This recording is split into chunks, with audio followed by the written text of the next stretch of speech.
या देवी सर्वभूतेषु शक्तिरूपेण संस्थिता नमस्तस्यै नमस्तस्यै नमस्तस्यै नमो नमः। जय माता की। सर्वमंगल मांगल्ये शिवे सर्वार्थ साधिके शरण्ये त्र्यंबिके गौरी नारायणी नमोस्तुते। जय माता की। ओम नमः शिवाय। जय मां अम्बे गौरी। प्रिय भक्तगणों, आप सभी को नवरात्रि की बहुत बहुत शुभकामनाएं। आज हम सभी माता रानी की नवरात्रि व्रत कथा का श्रवण करेंगे। जो व्यक्ति माता रानी की कथा को कहता है अथवा श्रवण करता है, उसके सभी मनोरथ पूर्ण होते हैं। उसके लिए इस जीवन में कुछ भी असाध्य नहीं है।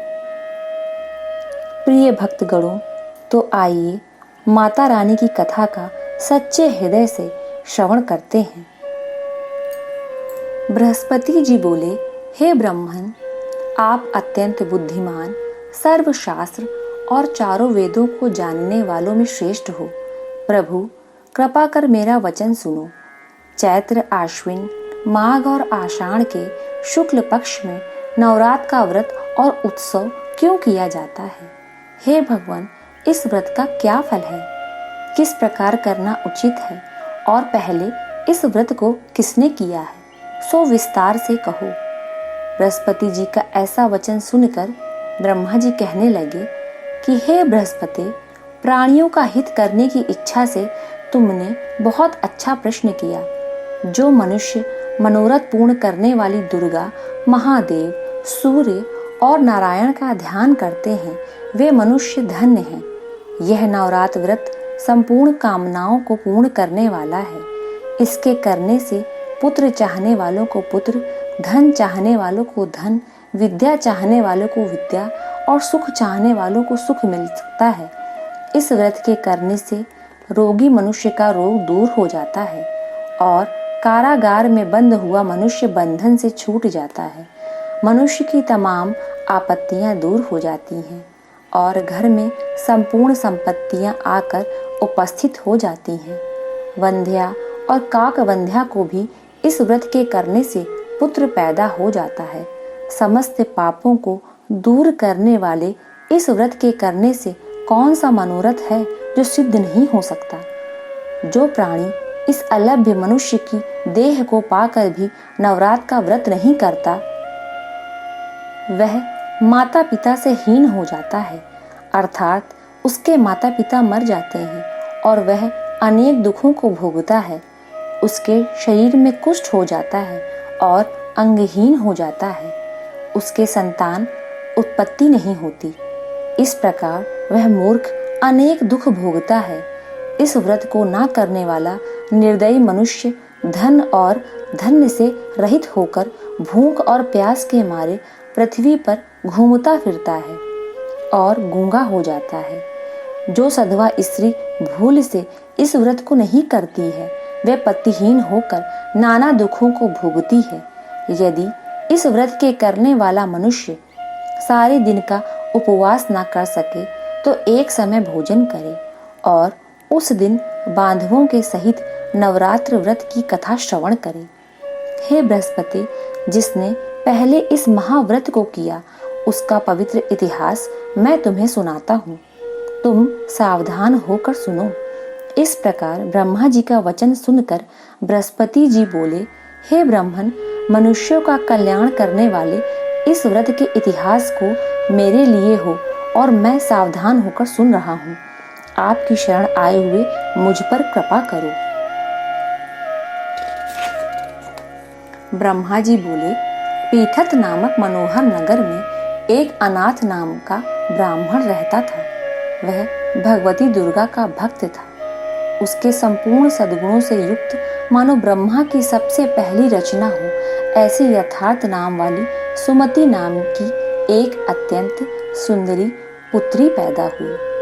वह कन्या सुमति अपने पिता के घर अपनी सहेलियों के साथ क्रीड़ा करती हुई इस प्रकार बढ़ने लगी कि जैसे शुक्ल पक्ष की कला बढ़ती है उसका पिता प्रतिदिन जब दुर्गा की पूजा और होम किया करता था, वह उस समय भी नियम से वहां उपस्थित होती थी। एक दिन वह सुमति अपने सखियों के साथ खेलने लग गई और भगवती के पूजन में उपस्थित नहीं हुई।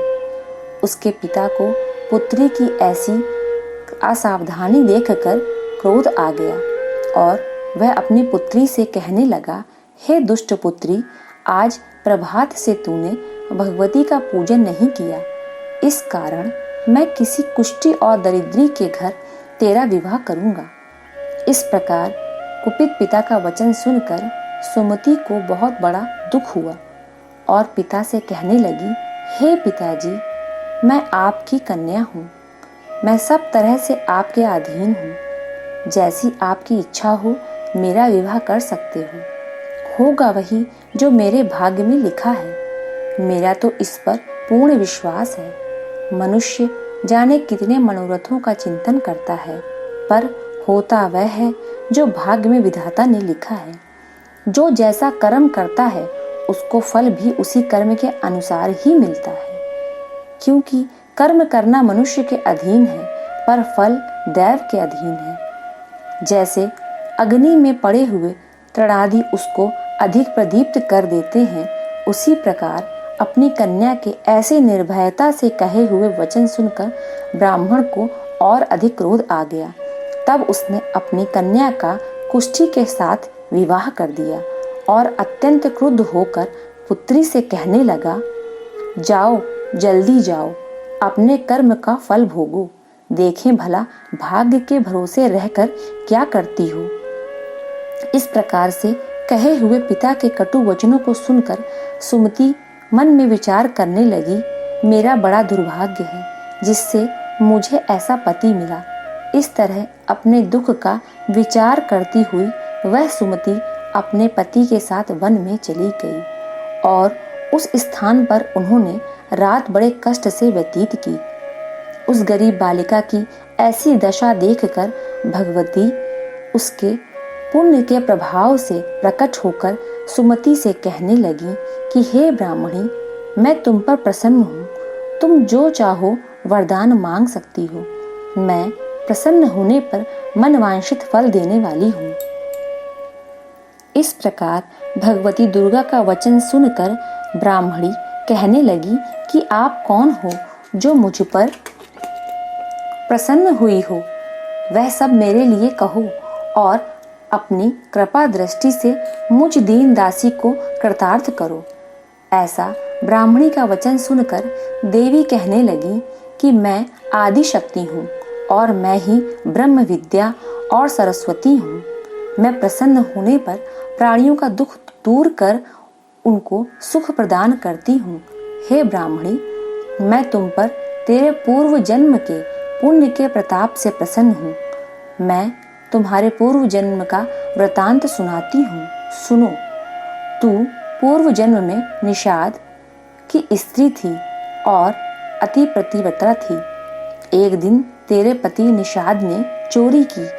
चोरी करने के कारण तुम दोनों को सिपाहियों ने पकड़ लिया और वे जाकर जेल खाने में उन लोगों ने तुम्हें कैद कर दिया।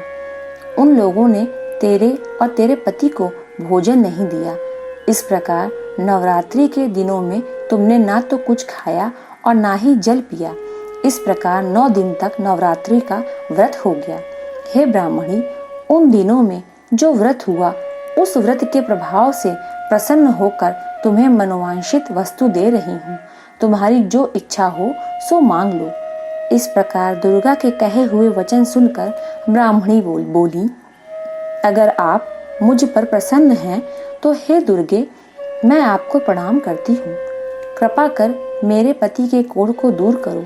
देवी कहने लगी कि उन दिनों में जो तुमने व्रत किए, उस व्रत के एक दिन का पुण्य अपने पति का कोढ़ दूर करने को अर्पण करो। मेरे प्रभाव से तेरा पति कोढ़ से रहित और सोने के समान शरीर वाला हो जाएगा। ब्रह्मा जी बोले कि इस प्रकार देवी के वचन सुनकर वह ब्राह्मणी बहुत प्रसन्न हुई और पति को निरोग करने की इच्छा से ऐसे बोली, तब तक पति का शरीर भगवती दुर्गा की कृपा से कुष्ठहीन होकर अति कांति युक्त हो गया, जिसकी कांति के सामने चंद्रमा की कांति भी क्षीण हो जाती है। वह ब्राह्मणी पति की मनोहर देह को देखकर देवी को अति पराक्रम वाली समझकर स्तुति करने लगी।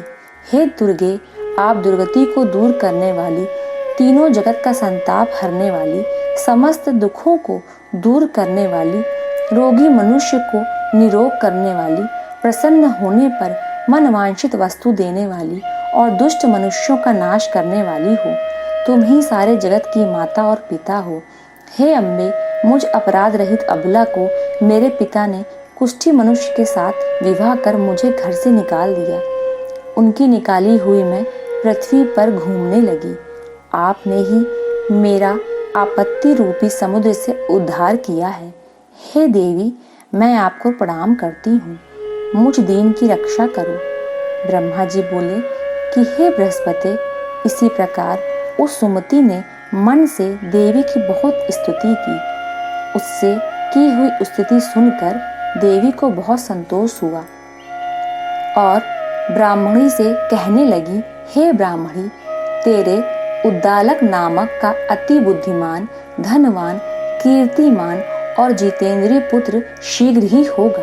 ऐसा कहकर देवी उस ब्राह्मणी से फिर कहने लगी कि हे ब्राह्मणी, और जो कुछ तेरी इच्छा हो वही मनवांछित वस्तु मांग सकती है। ऐसा भगवती दुर्गा का वचन सुनकर सुमति बोली कि हे दुर्गे, आप मेरे पर प्रसन्न हैं तो कृपा कर मुझे नवरात्र व्रत विधि बतलाइए। हे दयावती, जिस विधि से नवरात्र व्रत करने से आप प्रसन्न होती हैं, उस विधि को और उसके फल को मुझे विस्तार से वर्णन करें। इस प्रकार ब्राह्मणी के कहे वचन सुनकर दुर्गा माता कहने लगी, हे ब्राह्मणी, मैं तुम्हारे लिए संपूर्ण पापों को दूर करने वाली नवरात्रि विधि को बतलाती हूँ, जिसको सुनने से तमाम पापों से छूटकर मोक्ष की प्राप्ति हो जाती है। आश्विन मास के शुक्ल पक्ष की प्रतिपदा से लेकर 9 दिन तक विधि पूर्वक व्रत करें। यदि दिन भर व्रत ना कर सके तो एक समय भोजन करें। पढ़े लिखे ब्राह्मणों से पूछकर घट स्थापना करें और वाटिका बनाकर उसको प्रतिदिन जल से सींचें। महाकाली, महालक्ष्मी और महासरस्वती इनकी मूर्तियां बनाकर उनको नित्य विधि सहित पूजा और पुष्पों से विधि पूर्वक अर्घ्य दें। बिजौरे के फूल से अर्घ्य देने से रूप की प्राप्ति होती है और जायफल से कीर्ति और दाख से कार्य की सिद्धि होती है। आंवले से सुख और केले से भूषण की प्राप्ति होती है। इस प्रकार फलों से अर्घ्य देकर यथाविधि हवन करें। खांड, घी, गेहूं, शहद, तिल, बिल्व पत्र, नारियल, दाख और कदम्ब इनसे हवन करें। गेहूं से होम करने से लक्ष्मी की प्राप्ति होती है। खीर से, चंबा के पुष्पों से धन और पत्तों से तेज और सुख की प्राप्ति होती है। आंवले से कीर्ति और केले से पुत्र प्राप्त होता है। कमल से राज सम्मान और दाखों से सुख और संपत्ति की प्राप्ति होती है। खांड, घी, नारियल, शहद, जौ और तिल इनसे तथा फलों से होम करने से मनवांछित वस्तु की प्राप्ति होती है। व्रत करने वाला मनुष्य इस विधान से होम कर आचार्य को अत्यंत नम्रता के साथ प्रणाम करे और यज्ञ की सिद्धि के लिए उसे दक्षिणा दे। इस महाव्रत को पहले बताई हुई विधि के अनुसार जो व्यक्ति करता है उसके सब मनोरथ सिद्ध हो जाते हैं। इसमें तनिक भी संशय नहीं है। इन 9 दिनों में जो कुछ दान आदि दिया जाता है उसका करोड़ों गुना फल मिलता है। इस नवरात्र के व्रत करने से ही अश्वमेघ यज्ञ का फल मिलता है। हे ब्राह्मणी, इस संपूर्ण कामनाओं को पूर्ण करने वाले उत्तम व्रत को तीर्थ, मंदिर अथवा घर में ही विधि के अनुसार करें। ब्रह्मा जी बोले कि हे बृहस्पति, इस प्रकार ब्राह्मणी को व्रत की विधि और फल बताकर देवी अंतर्धान हो गईं। जो पुरुष या स्त्री इस व्रत को भक्ति पूर्वक करता है वह इस लोक में सुख पाकर अंत में दुर्लभ मोक्ष को प्राप्त होता है। हे बृहस्पति, यह दुर्लभ व्रत का महात्म्य मैंने तुम्हारे लिए बतलाया है। ऐसे ब्रह्मा जी के वचन सुनकर बृहस्पति जी आनंद के कारण रोमांचित हो गए और ब्रह्मा जी से कहने लगे कि हे ब्रह्मन, आपने मुझ पर अति कृपा की, जो अमृत के समान इस नवरात्र व्रत का महात्म्य सुनाया है। हे प्रभु, आपके बिना कौन इस महात्म्य को सुना सकता है। ऐसे बृहस्पति जी के वचन सुनकर ब्रह्मा जी बोले, हे बृहस्पति, तुमने सब प्राणियों के हित करने वाले इस अलौकिक व्रत को पूछा, इसलिए तुम धन्य हो। यह भगवती शक्ति संपूर्ण लोकों की पालन करने वाली हैं। इस महादेवी के प्रभाव को कौन जान सकता है। प्रेम से बोलिए अम्बे गौरी की जय। जय माँ भवानी, जय माँ शीतला, जय माँ शारदा। प्रिय भक्तगणों, इसी प्रकार की अन्य कथाओं का श्रवण करने के लिए प्लीज चैनल को लाइक करें, सब्सक्राइब करें और शेयर करें। धन्यवाद।